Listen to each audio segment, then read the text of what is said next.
Warning: this podcast may be disturbing to some listeners. Due to the graphic nature, listener discretion is advised.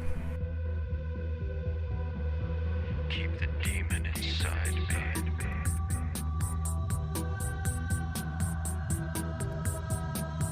Keep the demon inside me.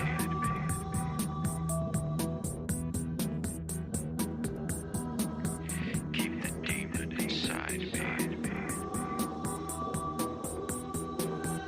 Welcome from wherever you are. This is The Demon Inside with your host, John Venom. If you want to review a different episode of The Demon Inside, you can find them on Spotify or Anchor. And don't forget to subscribe to this podcast. A new episode will come out every Monday. And now to our show. Keep the demon inside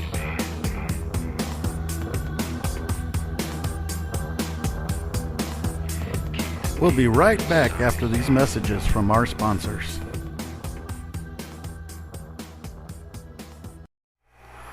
Welcome back to The Demon Inside.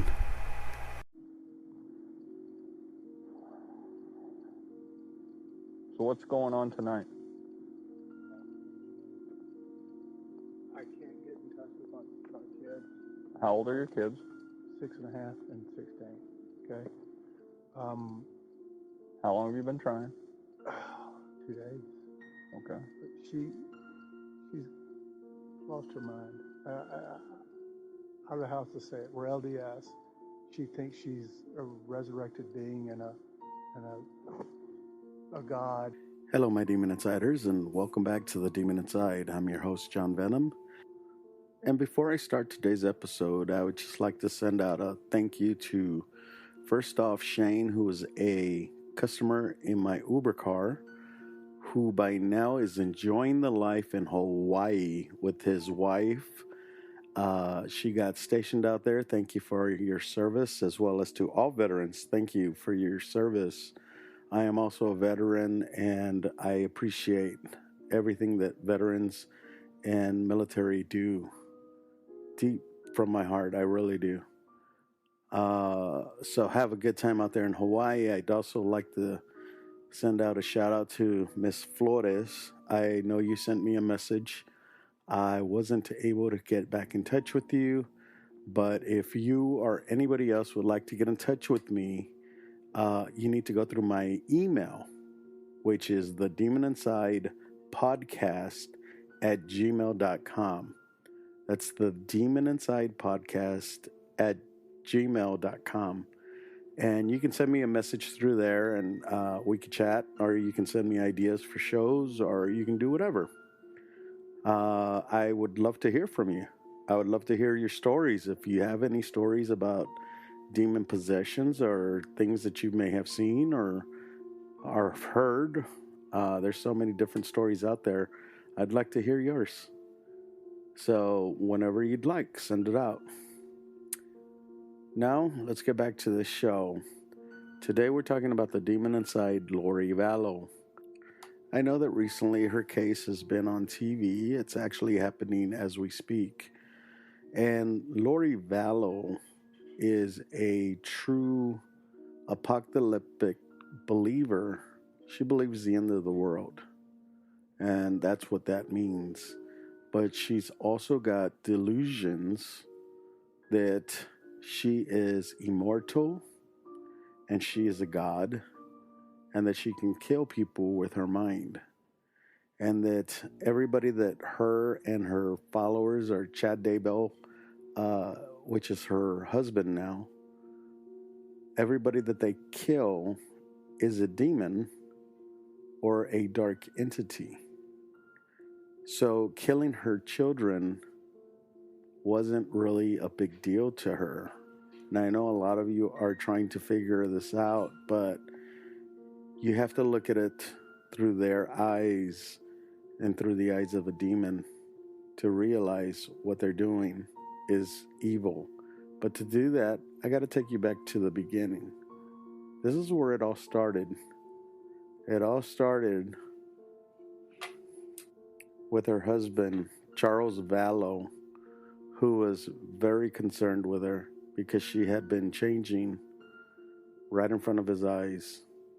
Take a listen to this interview that Charles Vallow had with the police when he arrived back from a business trip in Dallas, and his truck was missing, his money was missing from his bank, and the kids and her were missing from the house, as well as other things in the house. Take a listen to this. She's lost her mind. I have a house to say it. We're LDS. She thinks she's a resurrected being and a God, and remember the 144,000. Jesus is coming next year. She took all the money out of her bank account today. My truck had gone from the airport. She went to the airport and got it. So this is Charles Vallow talking, and this is before he dies brutally by Alex Koch, who murders him, claiming to be in self-defense, that he attacked him. So this was the first part of this case that starts it off. Okay. So what makes her a danger to herself and to others? She threatened me, murder me, kill me. She threatened to murder you? Yes. And she said, How did she do that? My bishop right there is in the car. He was on the phone with me today when she said, I will have you destroyed. That's what she said there. Okay.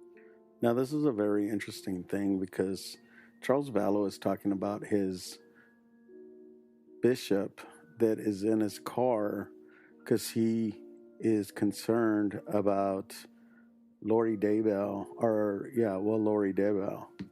He's concerned that she's lost her sanity and that she might even be possessed by a demon. That's not a threat to kill you. Yesterday was a threat to kill me. Okay. What did she say yesterday? She said, you're not Charles. I don't know who you are, what you did with Charles, but I can murder you now with my powers. Okay. Okay? All right. Says I'm gonna kill you too. Yesterday was I'm so gonna she's speaking as a spiritual being. She's not here. She's lost her reality. Is this just all recent, or has it been going on? It's been going on for about 4 or 5 years. It's gotten really, really bad lately. She goes to the temple every day and speaks with Moroni and Jesus Christ. And they tell her what to do. And now she came to her today, and last couple of days she says, I'm not Charles. You're not Charles. You're Nick Schneider. So I know, true to my Demon Insider fans, you know that I looked up Nick Schneider. And I looked up Ned Snyder, and I spelled Snyder in different ways. I even looked up Mick Snyder and Michael Snyder. There's a couple of Mike Snyders or Mick Snyders that are evangelists, and I'm not too sure if that's who they were talking about, but I couldn't find any negative Nick Schneiders. So wherever this name came from, it wasn't from the Latter-day Saints religion where she was from. And I also can't say if it was a demon name, because there's a lot of demon names that are different. But also it could have been an anagram, which I've tried to decipher and haven't really had much luck, because it could have been Nick or Ned or Mick, and Schneider's could be spelled so many different ways. Let's continue with this. Gets his name from. She got all this stuff from these people in Utah who tell her how many past lives she's had and probation she's had. And she's was married to Moroni way back when. And she was also married to James the Just. And okay, this is all foreign to me. So it's foreign to me. Well, I'm not LDS. It's crazy stuff. I know you're using LDS terms here. But it's just she's nonsensical. Okay. So this was something that Lori had been saying, that she was a goddess and that she was going to lead with Chad Daybell, lead the 144,000 people in preparing for the end of the world. So the 144,000 that they're talking about is from Revelations.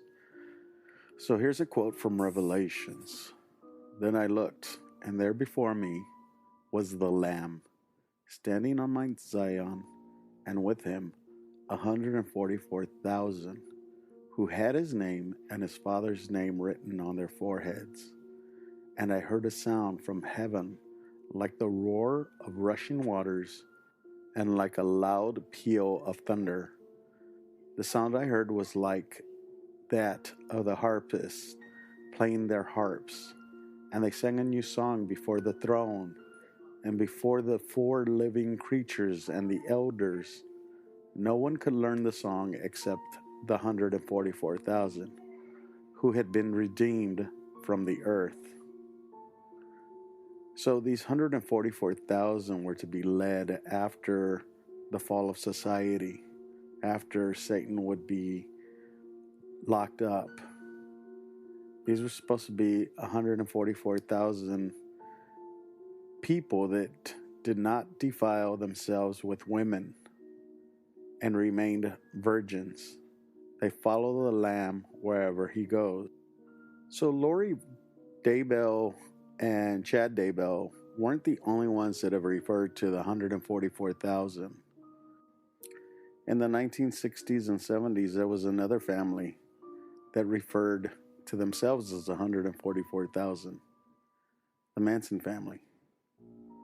But today we're not talking about Charlie Manson. That's for another episode down the road. Right now we're talking about Lori Daybell. Let's continue with this. We'll be right back after a few words from our sponsors. Welcome back to The Demon Inside. So how does she pose a threat to your children? I don't know what she's going to do with them. I don't know if she's going to flee with them. She's going to hurt them. You don't even know if she's here, right? Today. Now keep in mind, this is before she kills her kids, but this was the plan from the beginning. As this goddess that she claims she is, she can't be tied down to the earth by having human possessions, and these children of hers were not only possessions, but they were also, in her mind, demons. Put them somewhere else. She said to me, all your stuff is gone. Charles' stuff is gone. You're not Charles, your stuff is gone. I don't know what that means. And how long? And again, she says it over and over and over again. You are no longer Charles. You've never been Charles. You're Ned, this guy, Ned Schneider. What she's doing is disassociating Charles from his body. She's disassociating in her mind that Charles is no longer Charles. So it's okay to do harm to this demon imposter that's portraying himself as Charles. She'll probably tell me I'm crazy, huh? Is that what you suspect? Okay. You're a dark spirit. What she's going to tell you. Okay. I'm a dark spirit. Gaze with me. He's our bishop. He's going to be a dark spirit. Whatever that means. You're evil. And you said this has been going on for like 4 years? Well, it's to an extent, but it's gotten really bad the last several months. By this time, I believe that she, Lori Vallow, believes that she is a goddess, that she can spot dark entities, demons, that Chad Daybell can spot these demons, and not only spot them, but rate them from number scales, and which ones are light and which ones are dark. And the further darker you get, there's no chance of bringing them back into the light, so they have to be destroyed. This demon that is using Lori Vallow is a demon that is making her feel powerful and making her see things that are not real. But to Lori Vallow, they are 100% real. These are entities that she is fearing that have taken her kids, taken her husband, taken her friends, taken her family. And she's feeling more alone. And that's why she starts coping with it by dealing more with her faith. This is the end of times for Lori Vallow. This is when demons are going to come out, take over people, and she's going to be one of those 144,000 that leads God's soldiers back to life. This is what she is believing. But why? When did this start? Well, for that, you got to go back all the way when she was a little girl. Her father took her to Church of Latter-day Saints. And when her dad came back from the church and talked to her about what he had heard, she said he was the most spiritual man she had ever known. That he was a spiritual God. So maybe that being said back then stuck in her mind, because she was always looking for somebody that could keep up with her religiously, that could keep up with her spiritually. That's why she started reading books. That's why she started doing her podcasts. That's why she started listening to Chad Daybell and reading his books. Because following a man who's spiritual is a spiritual giant when it comes to spirituality is something that she was looking for. And Charles Vallow wasn't that person. Charles Vallow was a demon because Charles Vallow was going against her. And anyone that was going against her was going to face her wrath. This was a goddess who was not going to let anybody stand in her way. She also told Charles that she would kill him if he got in her way, and she had an angel there to help her dispose of the body. Shortly after her alleged threats, Charles took out an order of protection against Lori Vallow. Charles claimed that Lori Vallow had become infatuated and at times obsessive about near-death experiences and spiritual visions. He said he attempted to get her help. However, she refused to visit a doctor because they would discover that she is a translated being. So for her, Lori and Chad believed that they had extraordinary abilities. Some of these abilities included the power to teleport and cause harm to others, the ability to call up natural disasters, the ability to pray away demonic spirits attached to others, and also visionary capabilities.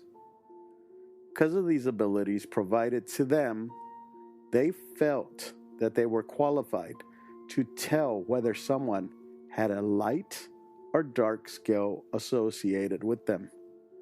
This scale would indicate whether or not they had demonic spirits attached to them. Lori and Chad would often refer to these dark spirits by actual name. By a certain level of spirit are using the term zombies. Coincidentally, if you shared their belief system, your score was good. If you offered any opposition to their beliefs or their destiny, you were seen as a dark spirit. So Lori Vallow sends a text to Zulema Pastenes, which is Alex Cox's widow. Alex Cox is her brother. Lori said she was told by God that she is to protect Lori. And another of her texts told Lori that she had a vision that she could create storms and fire and will have the eye of the Lord. In a text Lori sent to Pastenes in February 2019, she claimed that Charles, whom she had by now started referring to as Hiplos or Ned, was blocking her gifts. She said, "Let's go spiritually tonight and work on him." Lori is to have sent this text to Pastenes 5 weeks before Charles was murdered. We give the timing to the Lord, but we don't need to relent. This is war. This is war between evil and dark, between good and bad, between Lori and the world.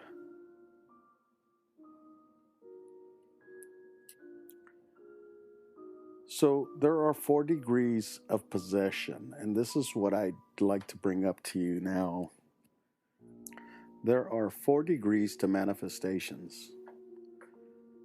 So the first is the inhabiting of a place or the manipulation of an object or objects through infestation. In other words, a haunted house, a doll that may be haunted. Things of that nature, moving around, turning on, turning off, smells. Attacks on the human body are conditioned through oppression. So attacks of the human body are conditioned through oppression is making that person feel miserable, feeling out of control, feeling like suicidal, things of that nature, feeling like there's no beating this. Attack on the human thoughts and dreams through obsession. This is when a person is constantly thinking evil thoughts or having evil dreams, not getting sleep, not eating. And then the 4th degree is possession, full-on blown possession. I believe at this point that Lori Daybell is being attacked by demons through obsession, and her obsession with death, with her obsession of religion, and with her obsession of knowing between who's a demon and who's not. And she's feeling like she is overpowering and above everyone else, and that she is infused with a goddess who has lived many, many lifetimes and will never die.